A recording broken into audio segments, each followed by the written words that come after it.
Takže ahoj pri tomto videu. V tomto videu idem hodnotiť nejaké veci pre konia na jazdenie z Temu len podľa ich výzoru a ešte chcem na úvod povedať, že ale nemám žiadnu spoluprácu alebo niečo podobné.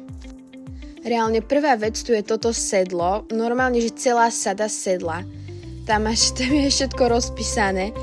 Akože stojí, že 236 eur, no ale vyzerá tak, že keď spadnem z toho konia alebo sa niečo stane, tak asi by som ten pád nechcela zažiť, pretože sa obávam, že možno ani to sedlo by to úplne nevydržalo, takže asi tak. Ďalšie je tu táto vianočná sada, ktorá akože nemusí byť najhoršia, ale stojí, že 42 eur, takže neviem, či by som za to proste dala peniaze, radšej by som si možno kúpila niečo iné, ale akože ľudia píšu celkom dobré recenzie, aj keď ja osobne by som za to asi peniaze nedala a aj na tom obrázku to je úplne AI, hej, takže ďalej nejaká to taká úzda, ale ako pozrite na ten popis, že obsahuje nastaviteľné jaháče, konická výbava, jaháče pre kone. Neviem, čo sú jaháče, asi by som sa to mala doučiť. No ale stojí, ako vidíte, 27,52. Čo nie, až taká strašná cena, ale aha, rozmery jedna veľkosť. Ale no tak neviem, podľa mňa to nebude nejaké svetové a ja by som si to tiež nekúpila.